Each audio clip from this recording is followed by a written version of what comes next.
You know those Back to the Future movies? Well, that time machine is so iconic partly because of this guy. And his story is connected to a whole lot of drugs. Now, the guy's name is John DeLorean. And DeLorean is 48 when our story starts, and he's living in Detroit. And DeLorean, he's kind of a genius car engineer. And in his career, he's developed two incredibly cool popular cars, the GTO and the Firebird. And this is great and all, but DeLorean, he wants more. In fact, he wants nothing more than to build something different. A car that's even cooler than the GTO or Firebird. So one day in 1973, he quits his job at General Motors, or he gets fired depending on who you ask, and he starts his own car manufacturing company called DMC. And he gets all this financing, and this is a huge project, so it takes him a long time, but DeLorean's a rock star in the car world, and he's able to pull it off.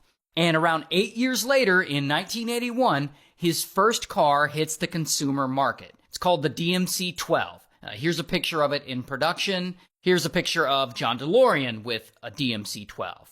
And it's a cool car and people love it. However, there's a problem. Around this time, boom, the country and a lot of the world get hit with an economic recession.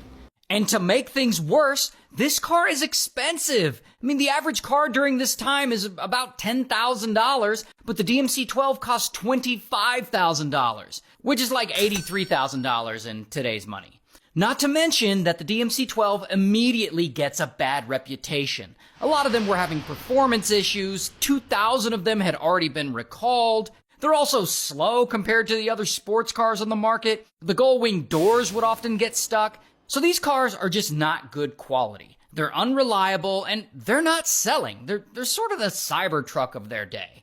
And by 1982, more than half of the 7,000 DMC-12s that have been made are still not sold. So now, DMC, DeLorean's car company, is $175 million in debt. And production on his cars has essentially stopped.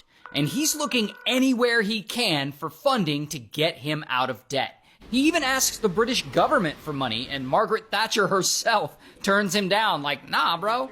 And so, unfortunately, that same year, 1982, the factory closes, 1,300 workers are laid off, and only 9,000 cars were ever made. So now, of course, DeLorean, he doesn't know what he's gonna do. He'll do anything to save his company. He doesn't care where the money comes from. Now, keep that in mind while we pause this story for a second, because we gotta talk about this guy. His name's James. And James is 41, and he's in the drug business. He's been smuggling cocaine for Pablo Escobar's cartel for years. But then, one day, bam, he gets caught, and he's arrested by the FBI. And so, James, he's in jail, waiting on his trial, and he doesn't want to go to prison, because, who does? So he comes up with a plan to get an easier sentence. He tells the FBI, if you lighten my sentence, I'll become an informant and help you bust other people. And the FBI's like, all right. And James, he wants to start by snitching on someone he knows is financially vulnerable. One of his old neighbors, DeLorean. James knows DeLorean needs money. He knows his company's in trouble. It's all very public. And so he gets in contact with him, and he's like, I know some people that can get $15 million into your failing company. And DeLorean's like, cool, let's do it. But then James comes back and he's like, actually, I can do better than that. I know some Colombians who can get you $30 million. And DeLorean's like, well, 30 is more than 15, so let's do it. And so DeLorean agrees to work with these Colombians. Whatever they need him to do, he'll do. And he has all these phone conversations with James about all these shady plans. But here's where it gets really bad for him. Over time, it's revealed to DeLorean that the way these Colombians are gonna make this $30 million is they're gonna sell and traffic lots and lots of cocaine. And DeLorean is expected to finance it. And DeLorean, he seems okay with this. He really wants to make this money so that he can get his company up and running again. So he really wants to sell more DMC-12s. Now, part of this agreement is that DeLorean has to put up $2 million of his own money to sort of get this deal going. But DeLorean doesn't have $2 million of his own money. So instead, he offers these cartel mobsters $2 million worth of controlling stakes in his company. The problem with that is what he's offering them is pretty much worthless. So DeLorean, he's kind of trying to scam these Colombians back as well. But then, in the middle of the negotiations with James, something happens to DeLorean. He starts to have second thoughts. He's thinking this is too much for him, and it may be better if he just abandons this whole deal. And so James, he starts getting the sense that DeLorean might be nervous, and he doesn't want him to back out because, he made a deal with the FBI. So James gets super pissed off, and he freaks the hell out, and he tells DeLorean, "You know too much, you can't get out." And he also tells him, "If you try and get out, I'll send your daughter's head home in a shopping bag." That is very graphic. So now DeLorean is stuck. He's too scared to back out of this deal. He doesn't want anyone to hurt his daughter.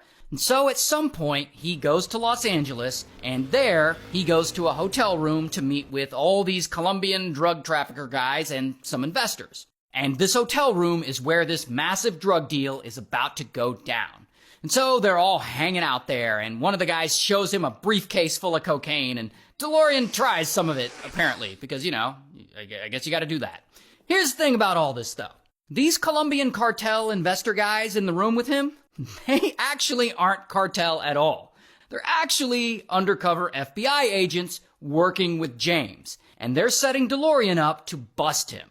And of course, DeLorean doesn't know any of this, and they're secretly recording this whole meeting. So this is actual footage of the hotel meeting.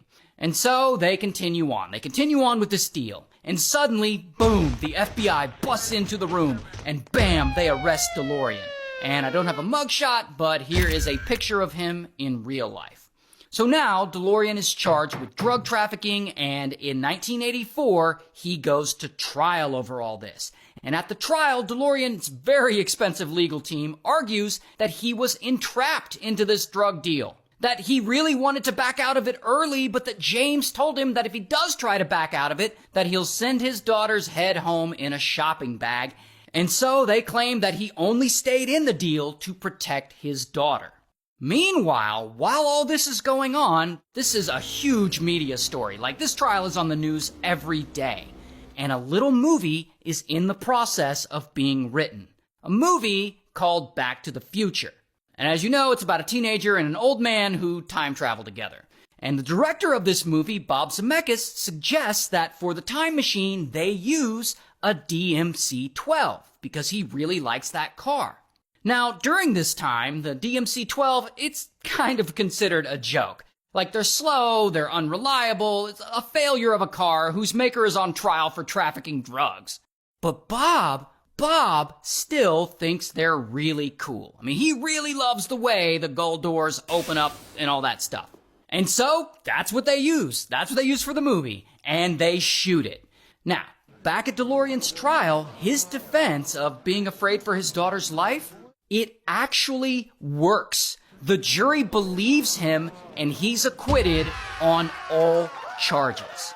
And of course, the next year, in 1985, Back to the Future comes out, and it's a massive hit, and it solidifies DeLorean's car, the DMC-12, in pop culture history.